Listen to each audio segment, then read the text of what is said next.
Somen noodles, and these are served cold, as you can probably tell by the ice cubes in the bowl, and these are wonderful.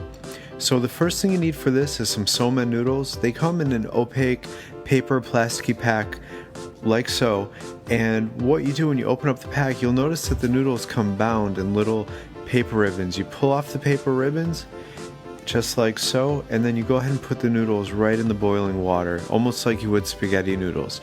But when you get these, you'll notice that they're a lot thinner than the spaghetti noodles and they cook a lot faster. So definitely don't go too far away from your stove, because these take about 4 minutes.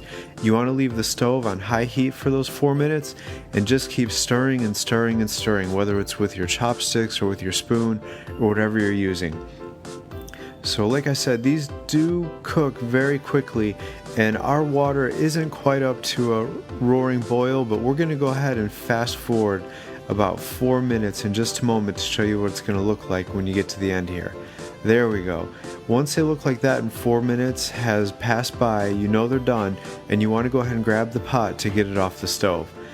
Now, there's two ways to make the noodles cold. One is to put them in a bowl and strainer like we're doing here with really cold water and a couple ice cubes beneath it, or to run it through cold water under the sink.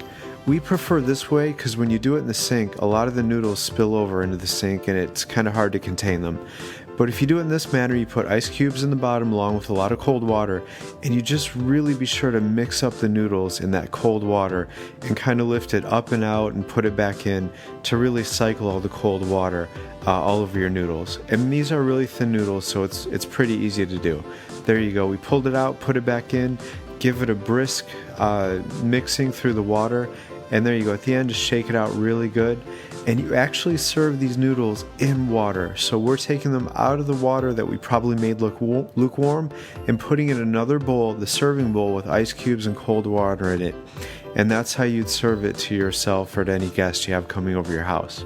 So once you have that, the next step is to make the sauce. We have ginger here. We're going to use the peeled ginger. We want to show you what it looks like.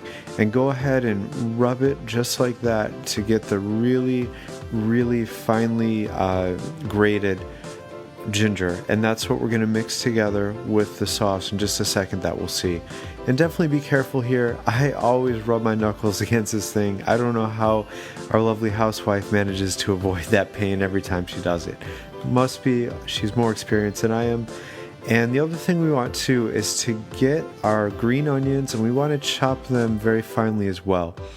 If you're familiar with the metric system, 1mm, 2mm is really all we're after here. And we're going to go ahead and chop up a bunch of these because the ginger and our green onions are really the crux of that really just slight and elegant flavor that a lot of the Japanese food has. And there you go. Mensuyu is what we're looking for. The instructions are on the back. You mix it with a little bit of water, and then we're putting our ginger in there.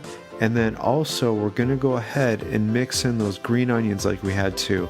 So this is simple and elegant. That is really the crux of Japanese cuisine, and that's our final product. And this is one of the best summer dishes they have in Japan. So thank you for watching. We appreciate likes and comments, and please remember to subscribe.